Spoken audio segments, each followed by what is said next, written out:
D'Angelo Wallace, an uncomfortable conversation. Let's talk about it. This is Rich Lux with the hottest news on YouTube. So check it out. D'Angelo Wallace posted this video a couple days ago that has gotten so many views on it that it has now started a little bit of controversy, where I see other people making videos and discussions talking about his videos and viewpoints on Tana Mongeau and Cody Ko.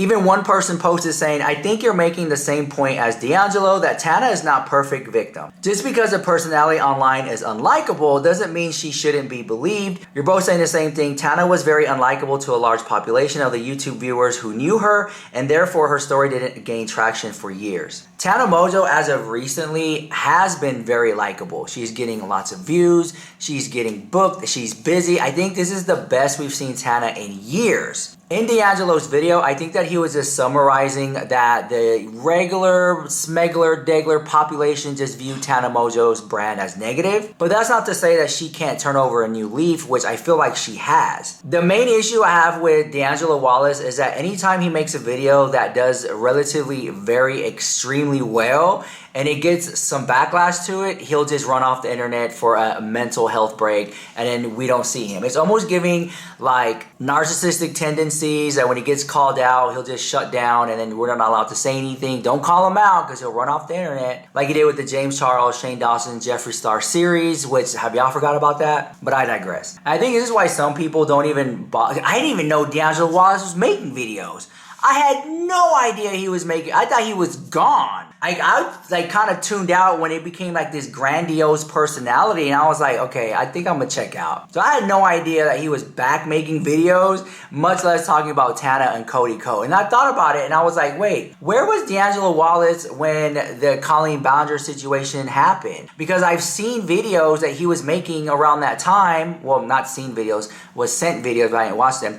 And I was like, oh, he's still making videos. And I was like, okay, so he's here making videos still, but why is he talking about Colleen Ballinger and Adam McIntyre? Like, I didn't understand that part, right? And I think that this is what frustrates me, not about D'Angelo, but certain other creators too. It's like they have the views to draw attention to something, but they like pick and choose and cherry pick what they want to talk about. And I'm like, that was a big topic. And I just can't believe that D'Angelo Wallace is talking about Tana and Cody Ko, but he didn't talk about Colleen Ballinger and Adam McIntyre, because that was a big topic too, at least in my opinion. The sentiment that I felt that D'Angelo Wallace was trying to convey is that there is, and I agree with him 100%, there is this boys club mentality to the commentary community, like this straight boys club. And they just, I don't know, it's almost like everyone saw how controversial Andrew Tate was and Sneeko, and they're like, I want to be like that. And that's the vibe that I'm getting. And although it is controversial and it worked, like it's now getting oversaturated, and the pendulum will swing back again. We were talking about, we had a Cody Ko update. Oh yeah, do you want Oh, okay. There are 3 things that happen. One, the cut, you know, that like whole media place that he partners with, because he reacted to their videos so much, and then he would go into their studio. They deleted every video with him. All we can find is like a one YouTube short that they forgot. Wow. Good and for then them. Jesus, that's the second thing, one of They've cut ties.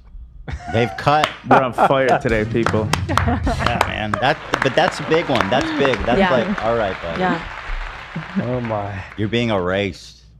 The second thing is that literally one of my favorite podcasts was, they just got like signed under TMG Studios like a few months ago, and they posted something that said they're moving to independent Do they want to work for production. us? Emergency Intercom. We could fund them. Are they good? Yeah, they're great. Very funny. Well, I love them. I've been looking for a podcast to put up, maybe. Wait, I don't understand what happened. So they have TMG Studios. Tiny Meat Gang, that's his podcast. Oh, they produce other podcasts. Yeah, they do. See, I don't want to get in the business of just like making a ton of shows. Like I've seen other ones do it. Just like, for example, Your Mom's House Studios, they're making like 10 shows, and it just seems like, I don't know how you, like if I produced a show, I wanted to actually care about it being good. Like I care about this, and this is what we're doing. You know They what I make mean? me laugh out loud. Really? Constantly. Are you in touch with them? No, but love them. Oh my God. What's their name? Anya and Drew. What's the name of the show? Emergency Intercom. Is it popular? Yeah. Is that Drew Afalo? No. Emergency Intercom podcast.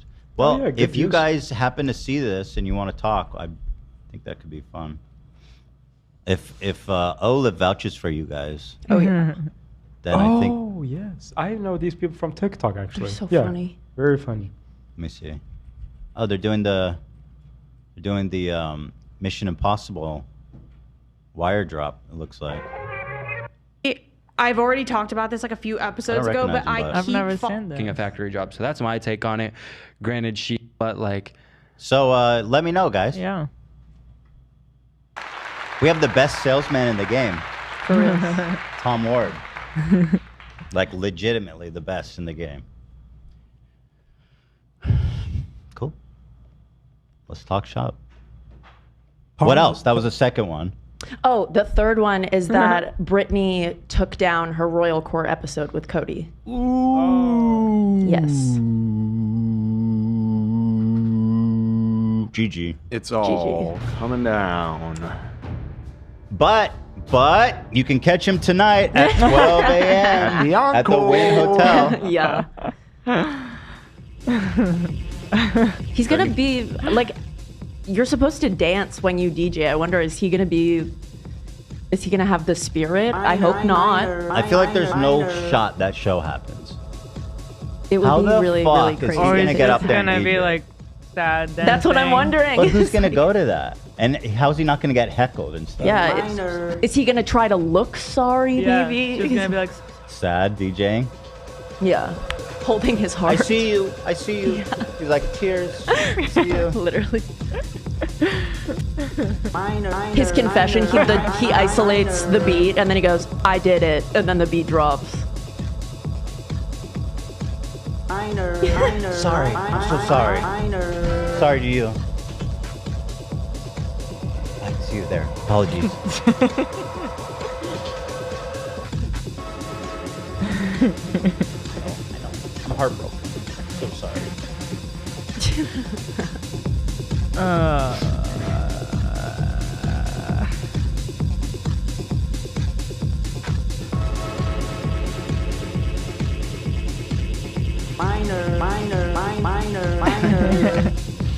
That sounds fun, kind of. I want to do a DJ set where I have to apologize. In D'Angelo Wallace's video, toward the end of it, when he said something along the lines of, Tana Mongeau is not very well liked, so that's why she's getting hated on, or some along the lines of that. I don't want to take words out of his mouth. Something along the lines of like, people already don't like her, so they don't believe her, because she's been known, and her herself, Tana Mongeau has been known to stretch the story a little bit with her story times and things of that nature. But with that saying, it's like, do we still believe the victim? Do we always believe the victim? Or do we pick and choose if it's Tana Mongeau or Trisha Paytas? Do we not believe them because they've been known to stretch the truth in the past? I think the way that he ended the video, I was like, if those who made it that far, I was like, I don't think that's the best way to end it, but that's what his thought was. I think I would have ended it more on like, although Tana Mongeau's, some people would believe that she has a negative brand, as of lately, she's been doing very well, XYZ, compliment, like that, and ended on a positive note, right? Being on negative and on a positive. And he didn't do that for me. At least that's what I took out of it. I don't think that he was biased in any way. I think that he was just calling out some of the inconsistencies in some of the commentary community. And I have one of them in particular that I want to point out. It's basically the reason D'Angelo was calling out these channels wasn't just because they weren't talking about Cody Ko. It's because they were quick to talk about a streamer, Dr. Disrespect, that got banned on Twitch for messaging an underage girl. Yet, they were silent about Cody Ko's allegations. It's their hypocrisy that D'Angelo was calling out. But see, with that being said, if all those big streamers were then to call out D'Angelo, then D'Angelo would shut down, stop making videos, go on a mental health break. It's that part that I don't like about D'Angelo, because he doesn't stand on business and just like keep going like, yeah, I said it. This is what I said. If D'Angelo would have came out with the James Charles video or Jeffree Star, Shane Dawson, and was like, yeah, I said it. This is my viewpoint. This is what I mean by it. Or come out and make, hey, I apologize. It's not what I meant by that. Let me make another 4-hour video explaining why. It just tends to like, he just runs away from it. And then people just sit back like, oh, I can't wait for you to come back.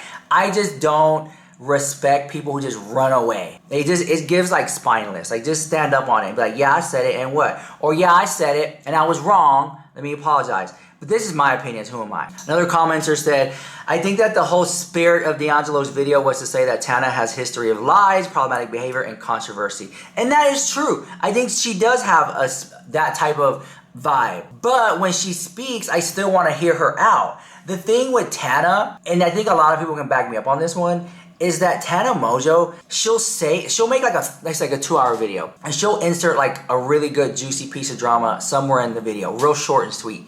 And I'm like, girl, if that was a video by itself, the amount of attention it would get, but it's like she doesn't want to bring attention to certain topics, right? So the Cody Ko thing, the Alissa Violet thing she's talking about, the Jason Nash thing, if those were all individual videos, I would be shocked. There would be videos being made, but people aren't tapping in as hard to really listen to what she's saying. And I think that if she really wants to start a wave as opposed to ride the wave, that she would make a dedicated video talking about her experience with whatever Violet lady and Jason Nash and or Cody Ko. But she doesn't do that. Tana Trisha alliance is powerful. It is. It is. It's crazy. Love. Back the other day for the very first time ever in my life, and watched these videos of Jason and I when I've been 18 for a week, right? And he's trying to kiss me. And again, I also lived that. Like, I will never forget being in that dressing room with Jason Nash and he's trying to kiss me, and I'm like, what the fuck has my life come to, right? This is not what I signed up for the vlogs, Mr. fucking black hat giggle guy. Yeah. What the fuck? Like, on top of that, just the way he was to Trisha, I don't have to sit here and go in on that at bullet point list. Either you know and you care, or you don't know and you don't care, right? I think she personally, honestly, doesn't even want to be tied to him ever again. So let's just 100% leave her out of it understandably so. altogether. It's just, when you go back and you see all of that content that lives forever, it's disgusting. Therefore, now watching him, you know, Oscar said this on Trisha's podcast. He made a lot of money through David Dobrik and blew so much of it on narcissistic passion projects like short films and comedy shows. central His podcast, fucking shows remember or that? whatever. And seeing the trajectory of his career and financial state turn into panhandling on live is hilarious. And for It is, his objectively. defense, like, Yeah. Alissa had the fucking gall and wherewithal to say, like, he's just trying to make an honest living. So No, good. an honest living is getting a normal job. It's not, Yeah. there's no shame in having a normal job. Who cares if you were once a very successful influencer? You can get a normal job. And if you think, he said, and I quote on a podcast with Zach Justice, he said, working at Lululemon would be more embarrassing, essentially. I'm so sorry. I would rather see you sell Align leggings every single time than whatever the fuck that gal To is. be honest, I think maybe not. Maybe not at Lululemon. I think maybe Gap. maybe the Yeah. Gap, You know. maybe Yeah. Dickies. Not Lululemon. Yeah. We don't need that. See, bullshit. We is, hate that. Okay? It just, yeah. And how, what shade to like somebody who works at Lululemon? Like that's so embarrassing. I Like, don't you're know. above I don't- them. Yeah, You're exactly. speaking like you're you are above other them. people. Yeah. And it's like, so where is this humble, like, I don't care if I have to be the one. It's fucking hilarious. Every single time I've opened the TikTok app for the last 6 months, Yeah. 4 finger movements, and he's there with the cowboy hat, bro. Yeah. Have you seen your kids grow? Like, have you know what I mean? It's fucking hilarious, and you will not convince me otherwise. And I mean, there's It something is. to be said about the fact that he still lives in like a nice. Ooh, look what they did. I like this shot where they have the open door, the sliding doors. You can see they're on a rail and they slid open. Nice. That's pretty nice. Look at that. Beautiful. Very interesting. I love their setup. Ugh. I need this couch. I need this show. I wonder, does their lighting change over time? Because it's like actually I'm sure it's outdoor lit lighting. inside. They are lit. Sometimes, yeah, sometimes it gets dark. Yeah. Usually they start with like the sun. Sometimes it's just like so bright on their faces. I love this format though. It's so good. Same. It's so simple and good. The girlies with their feet. Convince me otherwise. And I mean, there's something to be said about the fact that he still lives in like a nice house in They're always Hollywood. in like pajamas too, like the comfiest clothing that they have. But he has a very nice lifestyle. I just saw him front row at the Noah Khan concert. Like, he's doing just fine. Yeah. Okay? At the expense of all these like little fucking 10-year-old kids who are using their mom's money to buy him a cowboy hat. Yeah, that's what I'm saying. His lavish lifestyle isn't sad. So if that's how he's making the money, I'm gonna make fun of it. Okay? Like, yeah, in a lighthearted way too. It's not like you Yeah, came it's on not and that you just serious. like ripped him apart. I didn't come on Not and say at he tried all. to assault me in a dressing room when I was 18. It was. He was Which fucking you could have. 74. Like, you know what I mean? Like, like I said, if that's all I'm saying, I think he's getting off pretty scot-free. You know what I mean? Here's the thing, as well. If I thought Alissa Violet was a tree-hugging, peacekeeping, Bible-thumping, fucking kind woman who really just cared about the best interest of other people, it wouldn't enrage me as much as it does. Here's the thing. You want to use David Dobrik's pool, and I mean that with my whole fucking chest. What's wrong with Marshmallow's pool? Is he gone? I'm wondering. What? I don't. Was she dating Marshmallow? That I don't know. Yeah, I'm Maybe. not following the. Thought it couldn't get more cringe than Jake Paul. Marshmallow. I think they were friends with him, weren't they? They roll with Marshmallow. Yeah. Got it. Did he ever show his face? Maybe Let's it's Jason see. Nash. I don't know. Let me see. Yeah, apparently that's a thing. I'll call him. And don't even allow me to comment on that. You want to use David's pool or kick it with David and Natalie, and that's your side, okay? And like Moses said, it's like you've drank the Kool-Aid, dude. Like I side with Moses? Jeff, and you know that. So we Well, already they have do. They do shows together. She's definitely talking about your biological brother, Moses Oh God. Hackman. Are we sure? The prophet? What other You know any other Moses is Moses? there? The prophet. I could be the prophet. He's the I don't only know. Oh, the Moses. prophet. Los Yeah. Angeles. You commented on the Jason Nash. What was his great insight about it? And like Moses said, it's like you've drank the Kool-Aid. And like Moses said, let my people free. Let my people go. Thou Let shalt my not people drink the go. Kool-Aid. Dude, like I side with Jeff, and you know that. So we already have an opposing side there, right? Like I side with Jeff in the whole David situation, already right there, okay?